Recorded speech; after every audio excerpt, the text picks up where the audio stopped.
Un homme est persuadé de souffrir d'un complexe d'infériorité et va consulter un psychiatre. Il dit au psychiatre « Je souffre d'un complexe d'infériorité ». Le psychiatre l'examine minutieusement, avec beaucoup d'attention, et vient enfin lui dire « Eh bien, j'ai une bonne et une mauvaise nouvelle à vous annoncer. La bonne nouvelle, c'est que vous n'avez pas de complexe. La mauvaise, c'est que vous êtes certainement inférieur. » Eh bien, je pense que le sentiment d'infériorité est loin d'être quelque chose d'anodin. Parce que ceux qui se comparent aux autres et se sentent inférieurs déshonorent le Seigneur, car il a créé chacun de nous individuellement tel que nous sommes. Mais même en agissant sous l'emprise de ce complexe d'infériorité, on ouvre son cœur au diable qui peut alors commettre des actes horribles. Pourquoi dis-je cela? Parce que si ce sentiment d'infériorité persiste, il engendrera toutes sortes de découragement, et le découragement est l'arme préférée du diable. Je veux que vous m'écoutiez bien. C'est une chose de se sentir découragé de temps en temps, et ça arrive à tout le monde, ou pendant une courte période de temps, mais vivre dans un esprit de découragement ou dans un état de découragement permanent en est une autre. C'est dangereux de persister dans cet état, car cet état vous mènera très probablement au péché, au doute, et vous mènera à la confusion. À cette étape de sa vie, David a choisi de se laisser envahir par le découragement, ce qui l'a conduit à toutes sortes de choses terribles. David a laissé l'esprit de découragement devenir son compagnon. Il a choisi de donner le contrôle à cet esprit dans sa vie. Ici, vous voyez David se soumettre à l'esprit de découragement. Et cette soumission à l'esprit de découragement l'a mené dans des endroits où il ne serait jamais allé autrement. Le découragement l'a conduit sur des chemins qu'il n'aurait jamais empruntés.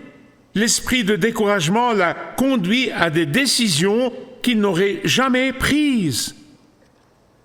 Alors la question est, comment cela a-t-il pu arriver? Après une grande victoire, vous vous souvenez du message précédent, après la victoire éclatante de David, qui, avec obstination, a refusé de tuer Saül alors qu'il en avait la possibilité, malgré les injonctions de toute sa bande, il n'a fait que couper un petit morceau de son vêtement. C'était une grande victoire sur la tentation et il a déclaré « Je ne toucherai pas loin de Dieu ». Après cela, David a sombré dans une période de mélancolie et d'apitoiement sur son sort.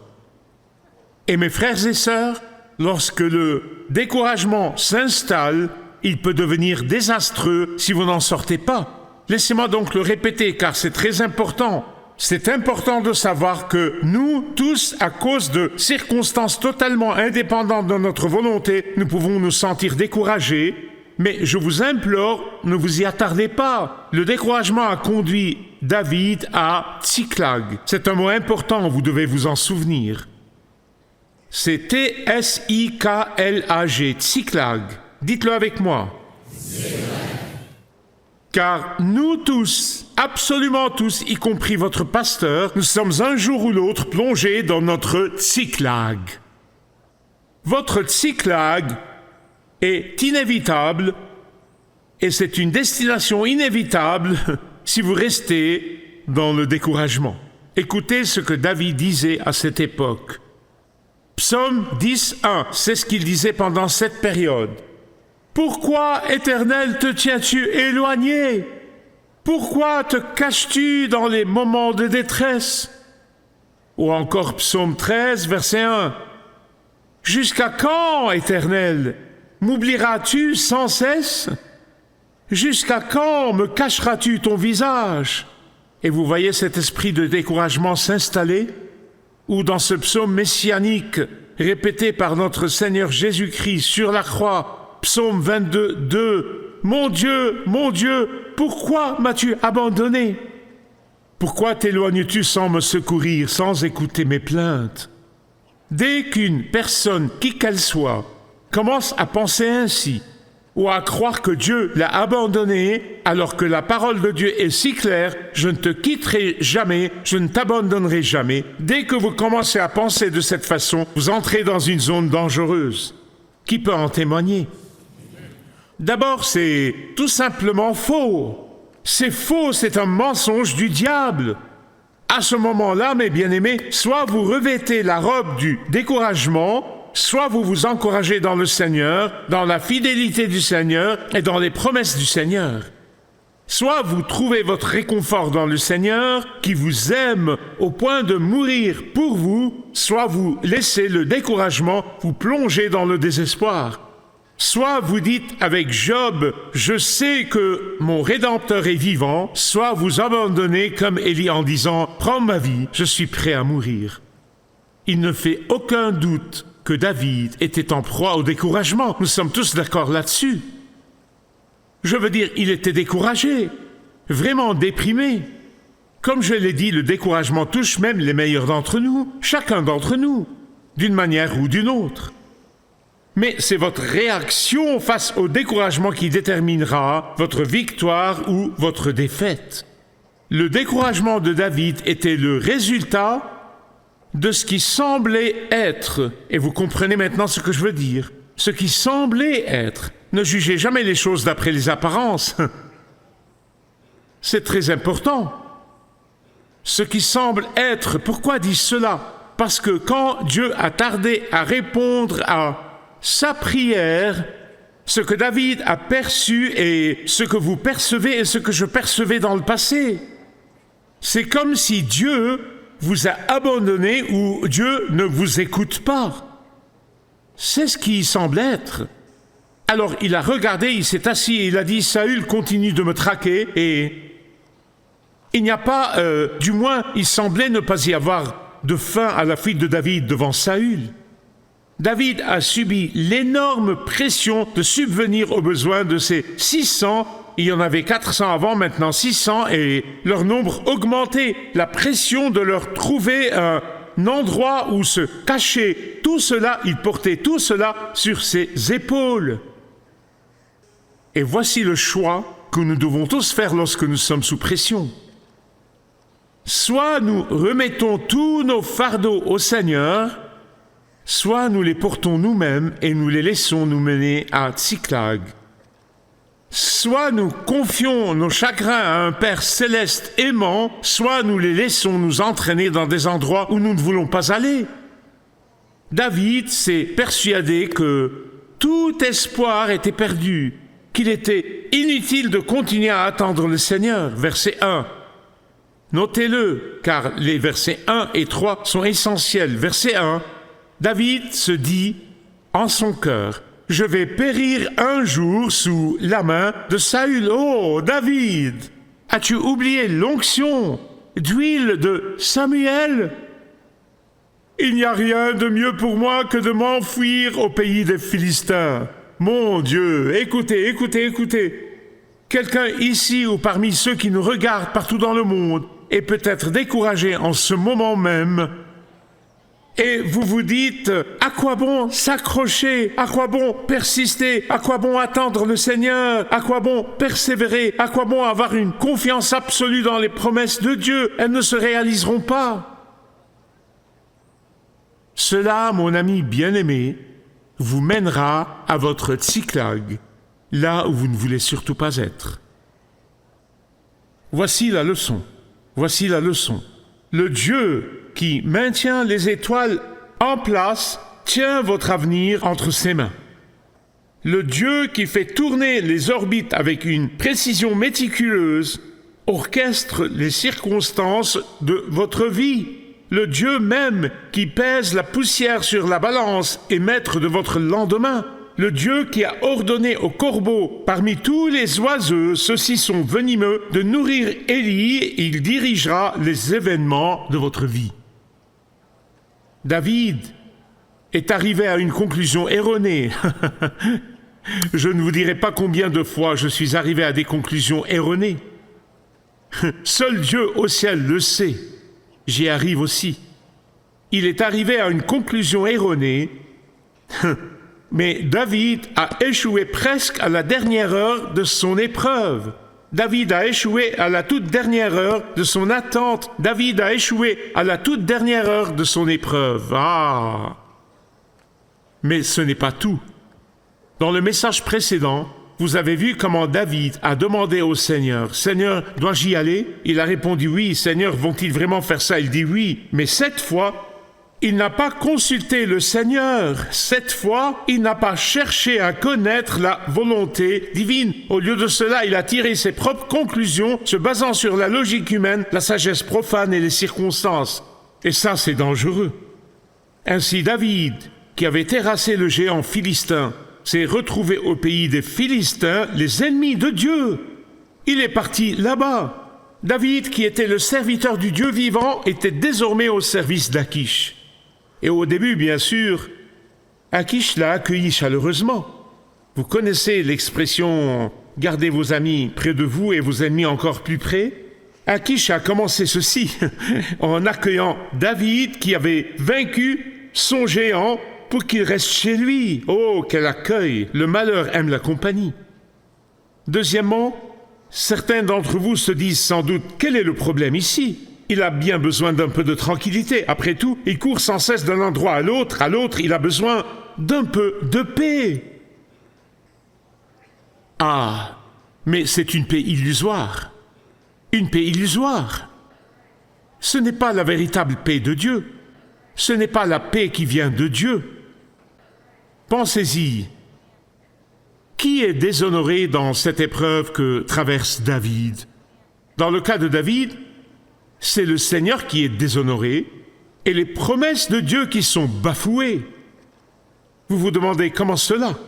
Eh bien, vous voyez, Dieu a promis à David que ses ennemis seraient repoussés comme une pierre lancée par une fronde. C'est la promesse de Dieu.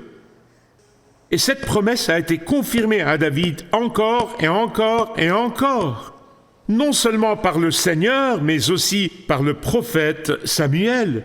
Elle a ensuite été confirmée par le prince Jonathan, fils de Saül, et enfin, chose étonnante, comme nous l'avons vu dans le dernier message, par le roi Saül lui-même.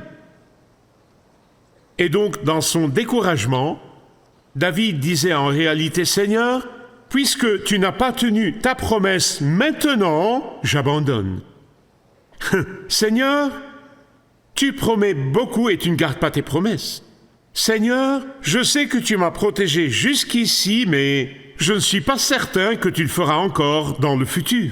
Seigneur, tu m'as protégé de nombreux ennemis et de nombreuses épreuves par le passé, mais cette fois, je crois que c'est plus difficile pour toi, Seigneur. Maintenant, bien-aimés, laissez-moi vous en témoigner. C'est facile de sortir du lieu de l'épreuve. C'est très facile. Mais lorsque vous sortez du lieu de l'épreuve, soyez très prudents, car vous sortez aussi du lieu de la bénédiction. Je ne parle pas du salut maintenant. Je ne dis pas que vous allez perdre votre salut. Je parle de la bénédiction, du lieu de la bénédiction. Et donc, David s'est rendu chez les ennemis du Seigneur, le roi Achish qui lui a donné la ville de Tsiklag. Tsiklag est un symbole de compromis. Tsiklag est un lieu d'idolâtrie. Tsiklag est un lieu de désobéissance. Tsiklag est un lieu de paix illusoire et éphémère. Voyez le verset 3. un verset important car il marque le début du compromis de David. Car le découragement de David avait des racines bien plus profondes que juste cela. Dans le livre du Deutéronome, Dieu ordonne de ne pas avoir plusieurs femmes. David en avait 3, simultanément. 3 femmes, 2 auprès de lui et une restée au pays, Michal, la fille de Saül. Ahinoam de Jezréel et Abigaël de Carmel. Et maintenant Michal était de retour chez son père. Se réfugier chez les ennemis de Dieu en se laissant guider par la raison humaine, transgresser la loi divine, voilà les conséquences du fait de laisser le découragement s'installer. Le fait d'élaborer ses propres plans plutôt que ceux de Dieu peut mener à un succès temporaire. La vie dans la désobéissance ne révèle pas toujours les conséquences immédiatement. Négliger la parole claire de Dieu peut s'accompagner de récompenses terrestres. La Bible dit que le péché procure un plaisir passager. Mais un seul faux pas ne suffit pas. Il en faut un deuxième, puis un autre, et un autre encore. Une seule tromperie ne suffit pas. Il faut qu'elle soit suivie d'une autre tromperie, puis d'une autre tromperie. Un seul mensonge ne suffit pas. Il doit être suivi d'un autre, puis d'un autre encore pour le dissimuler. Et vous voyez cela se produire avec notre cher vieux David, ici même, dans ce passage dans l'Écriture. Verset 8, David a commencé à gagner sa vie en tuant et en volant. David voulait être accepté par les ennemis de Dieu, mais au fond de lui, il savait que ce qu'il faisait était contraire à la parole de Dieu. David recherchait la faveur des ennemis de Dieu, car au fond de lui, il pensait avoir perdu la faveur de Dieu. Soyez très prudents. Bien-aimés, rongé par la culpabilité, David sort, tue et vole, puis revient et ment à ce sujet. Dans le prochain message, je vais vous montrer comment cette ville, la ville prospère, est devenue encore plus prospère sous David. Elle a été réduite en cendres. Réduite en cendres. Bien-aimés, écoutez-moi bien, écoutez-moi bien.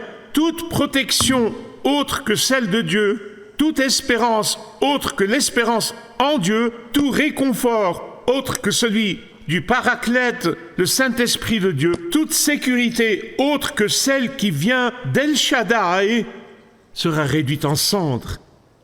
Elle se révélera inutile. Laissez-moi vous raconter ceci comme je conclus.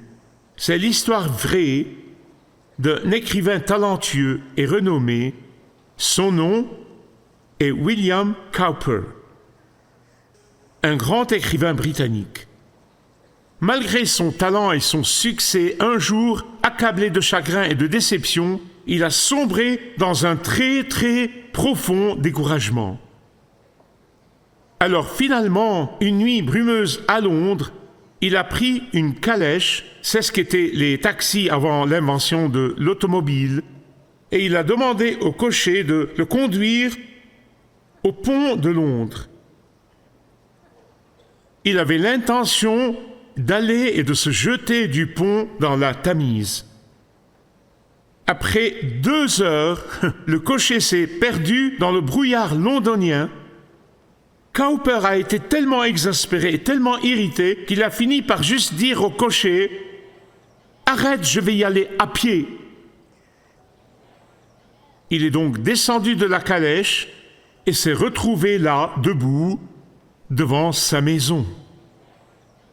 Pendant 2 heures, le cocher qui conduisait la calèche a perdu son chemin et a commencé à tourner en rond dans le brouillard. À cet instant, William Cowper a reconnu la main de Dieu qui le retenait. À cet instant précis, il a reconnu le tournant providentiel des événements.